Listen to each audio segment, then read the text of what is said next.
चल बेटा रणवीर स्टार्ट कर दे। हाँ जी बच्चे, चैप्टर 6 बायो का सेकंड चैप्टर है। ये पहला चैप्टर का नाम क्या था? Life process. दूसरा ये चैप्टर है, बिल्कुल नया है, सबको समझ में आ जाएगा जो पहली बार कर रहे हैं वो भी। Chapter 6 control and coordination. बेटा ध्यान बोर्ड की तरफ। Control and coordination of animals, हम सबसे पहला टॉपिक पढ़ रहे हैं, control and coordination in animals. Animals में कंट्रोल एंड कोऑर्डिनेशन का क्या मतलब है? कंट्रोल एंड कोऑर्डिनेशन का जनरल मतलब होता है हमारी बॉडी का ग्रोथ और डेवलपमेंट। हमारी बॉडी ग्रो करती है, उसमें डेवलपमेंट होता है, फिर सारे मसल्स सारे ऑर्गन्स एक दूसरे से मिलजुल के काम करते हैं, उसे कहते हैं कोऑर्डिनेशन। और उनको कोई ना कोई कंट्रोल करता होगा। तो कंट्रोल करने के लिए ग्रोथ और डेवलपमेंट बॉडी की दो सिस्टम है जो हमारी पूरी बॉडी की ग्रोथ डेवलपमेंट को कंट्रोल करते हैं। First is called nervous system, second is called endocrine system. Nervous system and endocrine system, ये एनिमल्स की बात हो रही है। तो इनको समझने से पहले कुछ बेसिक्स हैं। अच्छा, हमारी पूरी बॉडी को सिर्फ यही दो लोग कंट्रोल करते हैं। नर्वस का मतलब होता है हमारे न्यूरॉन, जो स्ट्रक्चरल, आपने पिछले साल पढ़ा है ना? टिश्यूज चैप्टर में पढ़ा था आपने लास्ट में, न्यूरॉन्स, नर्वस टिश्यूज। तो न्यूरॉन्स हमारी बॉडी स्ट्रक्चरल और functional unit of nervous system is called neuron. और ये एंडोक्राइन सिस्टम क्या होते हैं? इनसे हार्मोन निकलता है, एक केमिकल्स होते हैं जो हमारी बॉडी की ग्रोथ और डेवलपमेंट में हेल्प करते हैं। तो वो ये दो लोग हैं, एक हार्मोनल सिस्टम और एक नर्वस सिस्टम। एंडोक्राइन सिस्टम को ही हार्मोनल सिस्टम भी बोलते हैं। Endocrine system is also called hormonal system. अच्छा, तो नर्वस सिस्टम के लिए सबसे पहले हमें पढ़ने हैं कुछ रिसेप्टर्स। रिसेप्टर्स क्या होते हैं? रिसेप्टर्स न्यूरॉन्स के टिप पे पाए जाते हैं, नर्वस सिस्टम के नर्व सेल के टिप पे पाए जाते हैं। कुछ फाइबर्स होते हैं जो हमारी बॉडी के इंफॉर्मेशन को रिसीव करते हैं। तो हमारे कोर्स में ये 5 तरह के रिसेप्टर्स हैं। ये बेटा, ये जो मैंने आपको पॉइंट्स लिखवाए हैं, ये एनसीईआरटी में नहीं लिखे हुए हैं, ये एक्स्ट्रा है। ये एनसीईआरटी एग्जाम्पलर वगैरह में है, तो आपको ये चीजें एक्स्ट्रा है जो मैं अभी स्टार्टिंग में बता रहा हूँ। कुछ रिसेप्टर्स हैं जो कहाँ पाए जाते हैं? बिल्कुल नर्व के टिप पे पाए जाते हैं, बिल्कुल ऊपर, जैसे ये पेन है, इसके टिप पे पाए जाते हैं रिसेप्टर्स। सबसे पहले मैसेज आएगा तो इन्हीं के पास पहुंचेगा। तो रिसेप्टर्स 5 तरीके के होते हैं। सबसे पहला है फोनो रिसेप्टर। फर्स्ट वाले रिसेप्टर का क्या नाम है? फोनो रिसेप्टर। ये कहाँ पाए जाते हैं? ये ईयर में पाए जाते हैं, इनर ईयर, सबसे अंदर वाले पार्ट ऑफ ईयर में पाए जाते हैं। ये आपको हियरिंग में हेल्प करते हैं, सुनने में हेल्प करते हैं। फोनो रिसेप्टर, फोन से सुनते हैं ना, जो फोन बनाया गया वो इसी रिसेप्टर के ऊपर ही नाम दिया गया फोन का, मोबाइल फोन। यहीं से ही फोन रिसेप्टर से ही इन्होंने फोन का डिस्कवरी करी थी। Next are photo receptors. Next are photo receptor. Photo मतलब photo, they are present in eyes, आंखों के अंदर पाए जाते हैं, और वो विजुअल स्टिमुलस के लिए रिस्पॉन्सिबल होते हैं। विजुअल स्टिमुलस का मतलब होता है बाहर से कोई चीज आती है तो आपके आंख के ऊपर इंपैक्ट डालती है, उसे स्टिमुलस कहते हैं। स्टिमुलस क्या होता है? बाहर का कोई इफेक्ट, जैसे कोई आपको ऐसे मारता है तो ये भी एक स्टिमुलस है। कोई पिन चुभाता है, कोई हल्का सा कुछ कर दे तो वो भी स्टिमुलस है। आपकी आंखों के आगे ऐसे कोई कर दे तो वो भी एक बाहर का जो इफेक्ट होता है उसे स्टिमुलस कहते हैं। तो फोनो क्या होता है? फोनो ईयर में पाया जाता है और ये हियरिंग में हेल्प करता है। फोटो कहाँ होता है? आंख के अंदर पाया जाता है और ये विजुअली आपको विजुअल रिसेप्शन में हेल्प करता है। Third is thermo receptor. Thermo माने हीट, थर्मो का मतलब जनरली होता है हीट। ये स्किन में पाए जाते हैं। हमारी हमारी जो बॉडी का हीट है, हीट कैसे पता चलता है? कोई स्किन में टच करेगा तभी हीट पता चलेगा आपको। अगर कोई बाल में आपके हीट टच कर दे आपको पता नहीं चलेगा, क्योंकि बाल के अंदर कोई रिसेप्टर्स नहीं होते। दो चीजें हैं जहां पे नर्वस, ये कोई भी रिसेप्टर्स नहीं पाए जाते, एक नेल्स के अंदर और एक हेयर के अंदर। हेयर को आप कितना भी प्रेस करो आपको दर्द नहीं होगा, क्योंकि उनके अंदर कोई रिसेप्टर्स नहीं पाए जाते। नेल्स में भी कोई रिसेप्टर्स नहीं पाए जाते, they are made up of dead cells. Nails और हेयर, इनमें कुछ भी रिसेप्टर नहीं पाए जाते। थर्मो रिसेप्टर कहाँ पाए जाते हैं? स्किन में। जैसे कोई टच करता है आपको पता चल जाता है, कोई पिन चुभाता है पता चल जाता है, हीट होती है तो पता चल जाता है। तो ये आपके स्किन में पाए जाते हैं, जो हीट, टच और पेन के लिए रिस्पॉन्स, पेन को आपको डिटेक्ट करके बताते हैं। Next is fourth one is olfactory receptor. Olfactory receptor, ये ऑलफैक्टरी रिसेप्टर्स क्या होते हैं? ऑलफैक्टरी का मतलब होता है स्मेल। याद है ऑलफैक्टरी इंडिकेटर हमने करा था, है ना। ऑल्फैक्टरी का क्या मतलब होता है, स्मेल। तो स्मेल कहाँ से होती है, नोज में। तो ये नोज में पाए जाते हैं ऑल्फैक्टरी इंडिकेटर्स, और ये स्मेल डिटेक्शन में हेल्प करते हैं। Last is gustatory receptors. Gustatory पाए जाते हैं, गस्टेटरी का मतलब होता है टेस्ट। तो टेस्ट कहाँ से हम करते हैं, जीभ से। तो ये टंग में पाए जाते हैं। Gustatory receptors are found in tongue, ठीक है, and they help in taste detection. तो ये 5 रिसेप्टर्स हैं जो आपको एक्स्ट्रा पढ़ने हैं। अच्छा, अब उसके बाद हमारा स्टार्ट होता है नर्वस सिस्टम। इसके बाद नर्वस सिस्टम स्टार्ट करते हैं। तो नर्वस सिस्टम के बारे में जरा ध्यान से सुनिए।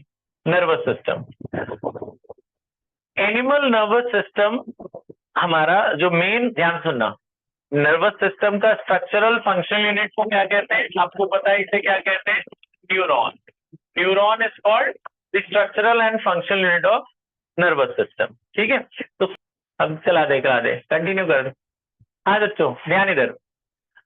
तो नर्वस सिस्टम हमारी मेनली, मैंने आपको बताया नर्वस सिस्टम कहाँ पाए जाते हैं, नर्वस सिस्टम स्किन में पाए जाते हैं। स्किन की जो फर्स्ट लेयर होती है, उसकी जो सेकेंड लेयर होती है, उसके अंदर आपके न्यूरॉन्स पाए जाते हैं। तो न्यूरॉन्स का फंक्शन क्या है, ध्यान से सुनना।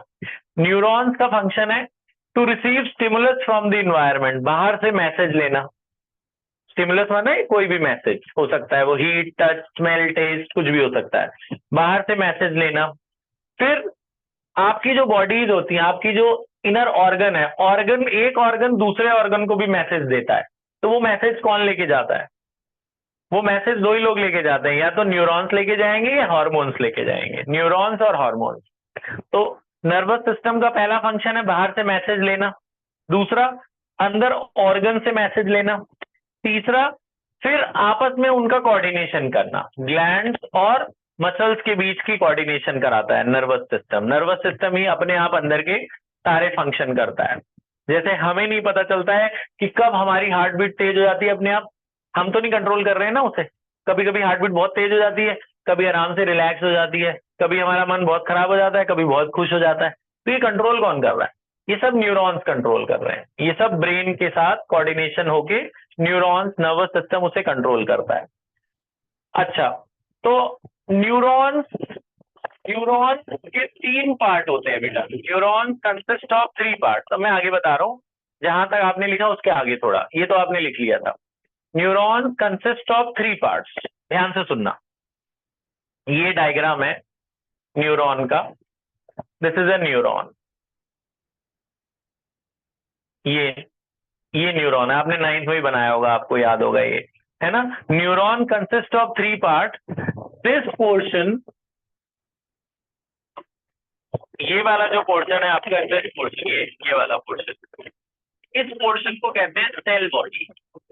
This portion is called cell body, इसे सेल बॉडी कहते हैं। सेल बॉडी के 2 एक्सटेंशन होते हैं। एक छोटा एक्सटेंशन होता है, ये वाला जो बाहर ऐसे फाइबर जैसा दिख रहा है, रेशे जैसा, इसे कहते हैं डेंड्राइट। इसे क्या कहते हैं, डेंड्राइट। ये सारी डेंड्राइट्स है, ये सब डेंड्राइट्स है। ये जैसे फाइबर जैसा निकल रहा है, ये ऐसे ऐसे फाइबर जैसा निकल रहा है, इसे क्या कहते हैं, डेंड्राइट। उसके बाद एक होता है लार्जर एक्सटेंशन, जो आपको इसमें विजिबल नहीं होगा, वो अंदर से ऐसे जाता है, ये, इसे एक्सॉन कहते हैं। This extension is called axon. एक एक स्मॉलर एक्सटेंशन होता है, ऐसा रेशे जैसा दिख रहा है, फाइबर जैसा, उसे कहते हैं डेंड्राइट। और एक लार्जर एक्सटेंशन होता है, उसे क्या कहते हैं, एक्सॉन।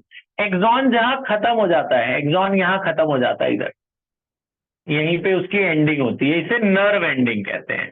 इसे क्या कहते हैं, नर्व एंडिंग। एक्सॉन जहां खत्म होता है उसे कहते हैं नर्व एंडिंग। ये एक न्यूरॉन होता है। एक न्यूरॉन दूसरे न्यूरॉन, जैसे जहां ये न्यूरॉन खत्म होगा, ये नर्व एंडिंग है, वहीं से ये दोबारा से एक दूसरा न्यूरॉन स्टार्ट हो जाता है। यानी ऐसा ही एक सेल बॉडी और आएगी। तो जहां पे नर्व एंडिंग खत्म होगी, वहां से दोबारा से ये आपका सेल बॉडी कनेक्टेड रहता है। तो एक न्यूरॉन और दूसरे न्यूरॉन, जैसे यहां से आपका एक दूसरा न्यूरॉन स्टार्ट हो गया, यहां से दूसरा न्यूरॉन स्टार्ट हो गया, इस न्यूरॉन और इस न्यूरॉन के बीच में एक जंक्शन होता है, that junction is called synapse. This junction is called synapse. The junction between 2 neuron is called synapse. याद रखना, एक न्यूरॉन दूसरे न्यूरॉन के साथ हल्का सा ऐसे ही कनेक्टेड रहता है। तो ऐसे ऐसे बहुत सारे न्यूरॉन आपके स्किन से कनेक्टेड होते होते आपकी पीछे जो रीढ़ की हड्डी होती है, वर्टिब्रल कॉलम, उसके अंदर एक फाइबर जैसा ऐसा रेशा सा होता है, इसे स्पाइनल कॉर्ड कहते हैं। इसे क्या कहते हैं? Spinal cord. सारे न्यूरॉन यही जाके मिलते हैं, जितने भी न्यूरॉन होंगे सारे न्यूरॉन जाके आपकी रीढ़ की हड्डी के बीच में स्पाइनल कॉर्ड होती है पतली सी, वहां जाके खत्म हो जाते हैं। अच्छा, तो आपने देखा कि नर्व जो आपका न्यूरॉन है, कितने पार्ट्स होते हैं इसके? 3 पार्ट। इसको क्या कहते हैं? Cell body. सेल बॉडी के अंदर 2 एक्सटेंशन होती है, एक स्मॉलर एक्सटेंशन और एक larger extension. Smaller extension is called dendrite, बड़ी वाली एक्सटेंशन को क्या कहते हैं? एक्सॉन। जहां पे न्यूरॉन खत्म होता है उसे क्या कहते हैं? Nerve ending. वहीं से एक दूसरा न्यूरॉन उसके साथ कनेक्टेड होता है, उस कनेक्शन को क्या कहते हैं? सिनैप्स। ठीक है।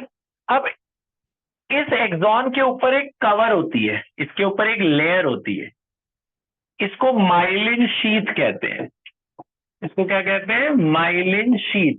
ये क्या करती है माइलिन शीथ? ये इसे प्रोटेक्ट करती है कि बाहर से कोई आके एक्सॉन को डिस्टर्ब ना करे, बाहर का कोई स्टिमुलस यहां तक नहीं पहुंच पाता एक्सॉन तक। ऊपर जैसे रबर टाइप समझ लो, इंसुलेटर होता है ये, बाहर से इसको कोई टच नहीं कर सकता, एक्सॉन तक आप डायरेक्टली नहीं पहुंच सकता कोई भी स्टिमुलस।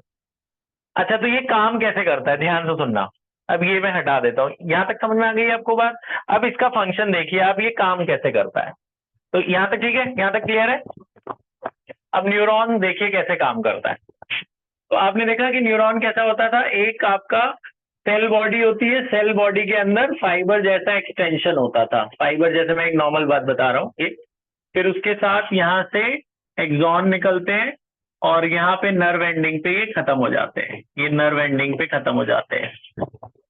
तो ये सारी हमारे स्किन के अंदर एक एक न्यूरॉन पाया जाता है। सबसे पहले ध्यान से सुनना, अब functioning of neuron, function of neuron, neuron कैसे काम करता है।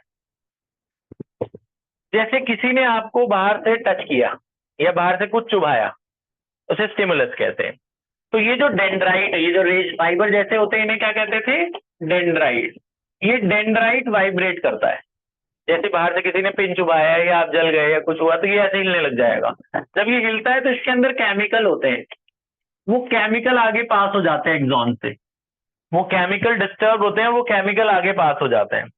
तो ये जो केमिकल सिग्नल होता है ये अगले वाले न्यूरॉन को डिस्टर्ब करता है। तो केमिकल सिग्नल से करंट क्रिएट होता है, केमिकल सिग्नल से इलेक्ट्रिकल सिग्नल बनता है। आपकी बॉडी के अंदर भी करंट होता है, तो वो करंट कहां से जनरेट होता है? न्यूरॉन के केमिकल से। जब आपने इसको ऐसे टच किया, आपने अपने स्किन के ऊपर टच किया या बाहर से किसी ने कुछ चुभाया तो डेंड्राइट वाइब्रेट करी, तो ये केमिकल डिस्टर्ब होकर आगे जाता है, तो ये नर्व एंडिंग भी वाइब्रेट करता है, अगले न्यूरॉन को वो टच करेगा, अगले न्यूरॉन का डेंड्राइट वाइब्रेट करेगा, तो एक इलेक्ट्रिक इंपल्स हमारी बॉडी के अंदर दौड़ता है, तो वो एक न्यूरॉन से दूसरे न्यूरॉन तक मैसेज लेके जाता है। फिर ये जो जो न्यूरॉन मैसेज लेके जाते हैं, बेटा ध्यान सुनना, 3 तरह के न्यूरॉन होते हैं हमारी बॉडी में। There are 3 types of neurons, ये मैंने लिखवाना है अभी आपको। पहले न्यूरॉन को कहते हैं सेंसरी न्यूरॉन। पहले न्यूरॉन को क्या कहते हैं? Sensory neuron.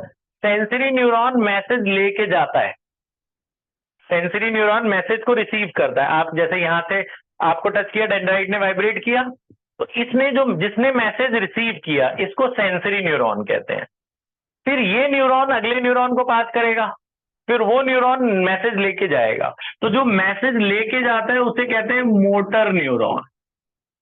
दूसरे टाइप का न्यूरॉन कौन सा होता है? Motor neuron. सेंसरी न्यूरॉन क्या करता है?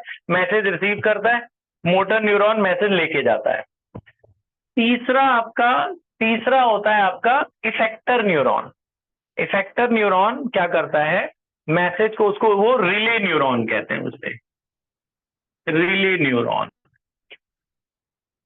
तो ये सारा का सारा जो मैसेज होता है ये सब जाता है स्पाइनल कॉर्ड में। स्पाइनल कॉर्ड वहां से मैसेज देता है कि जब जैसे आपने कोई गर्म चीज छुई, आप तुरंत हटा लेते हो ना हाथ। This process is called reflex action. इस प्रोसेस को क्या कहते हैं? Reflex action. ये जो रिफ्लेक्स एक्शन होता है वो यही लोग करते हैं जिनके न्यूरॉन में प्रॉब्लम होती है, वो गर्म चीज को छूते तो ऐसे छूते ही रहते हैं, वो हटाते नहीं है।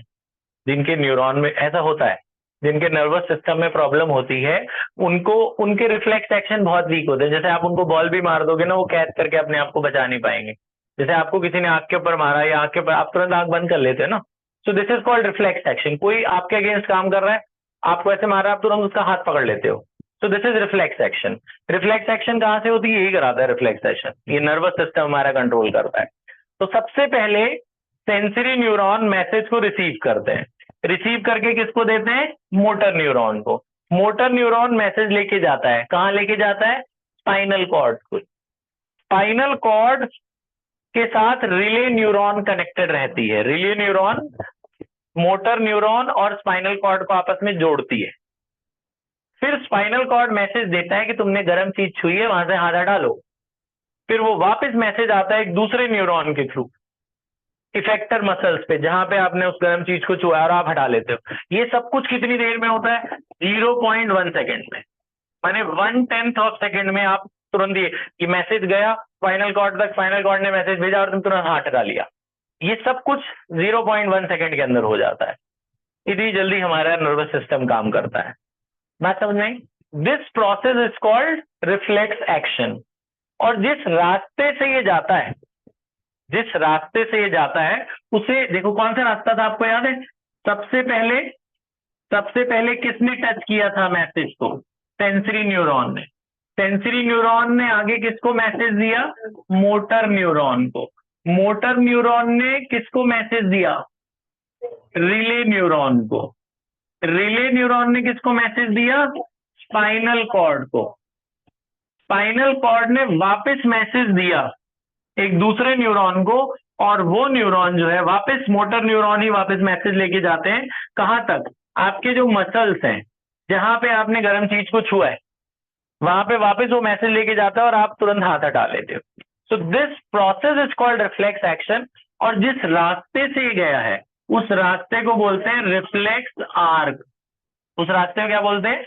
Reflex arc. बात समझ में आई? तो यहां तक ये हमने अभी ड्रॉ करना है, ये हमने बनाना है। पॉज कर दे बेटा। अब आप न्यूरॉन का डायग्राम बना लो बुक से। 3